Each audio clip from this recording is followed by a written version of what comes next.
Hello everyone and welcome back to our reading of I Live in Your Basement. Chapter 7. Let's get started. A squirrel! Jeremy cried. Yes, a fat grey squirrel jumped from the closet onto my leg. It fell off, hit the floor, its eyes wild, its legs thrashing the air. Sliding on the linoleum, it took off across the basement. How did a squirrel get in there? Jeremy asked. I was still too startled to reply. I watched the squirrel try to climb one of the concrete beams. It slipped off, turned, and ran toward the laundry room. I finally found my voice. "We've got to get out of here!" I shrieked. "Mom freaks out when animals get in the house. You know, they have germs." The squirrel was staring back at us from the laundry room door. "Get him!" I cried. Jeremy and I chased after the squirrel. It darted around the laundry room, behind the dryer. Nowhere to run now. "I've got it!" I shrieked. I stretched out my hands and made a wild dive. But the squirrel scampered right over my back, dodged past Jeremy, and raced back into the main room. My head started to throb. I was breathing hard. I darted out of the laundry room.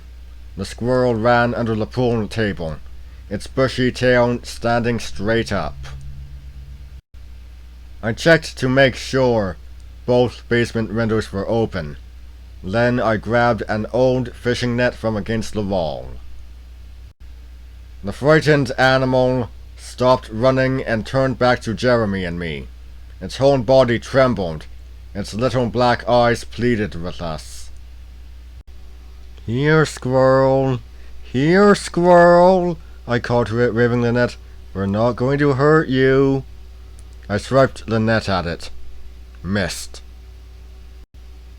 The squirrel took off. Jeremy dove for it. He missed too. As we watched helplessly, the squirrel jumped onto the pile of cartons by the furnace, climbed to the top, and leaped out of the basement window. Yes! Jeremy and I both cheered and slapped each other a high five. "Victory over all squirrels!" Jeremy boomed in his deepest voice. I didn't know what that was supposed to mean, but we both burst out laughing. Mom's voice from the top of the stairs cut our laughter short. "What's going on down there?" she called. "Nothing," I replied quickly. "Just playing pool." "Marco, be careful with those pool sticks," she shouted. "You'll poke your eye out." Jeremy and I played a few games. He beat me easily each time, but we had fun, and we didn't poke out any eyes. Mom made us sandwiches and chicken noodle soup for lunch. She kept warning us to blow on the soup, or else we'd burn the skin off our tongues. Yuck.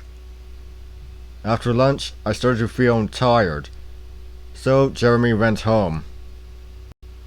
"Go up to your room and watch TV or take a nap," Mom advised. "I warned you not to overdo it." "I didn't overdo it," I grumbled, but I went upstairs and took a long nap. Too long. Late that night, I couldn't get to sleep. I felt wide awake. I read for a while. Then I did a little channel surfing, but I didn't find anything good to watch. I glanced at my bed table clock. A few minutes after midnight. My stomach growled. Maybe I need a midnight snack, I decided. I clicked on the hall light and made my way downstairs to the kitchen. But I didn't get as far as the kitchen. To my surprise, the basement door stood open. Weird, I muttered.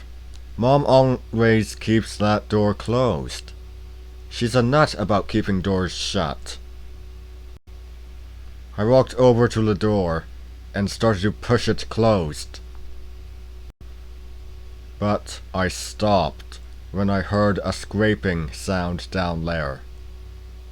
Footsteps? I poked my head into the opening and peered down into the darkness. Who's down there? I called.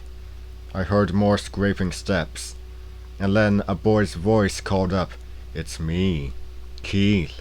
Don't you remember? I live down here." So, meeting Keith in person, huh? Anyway, that's all for today. I'll see you next time. See ya!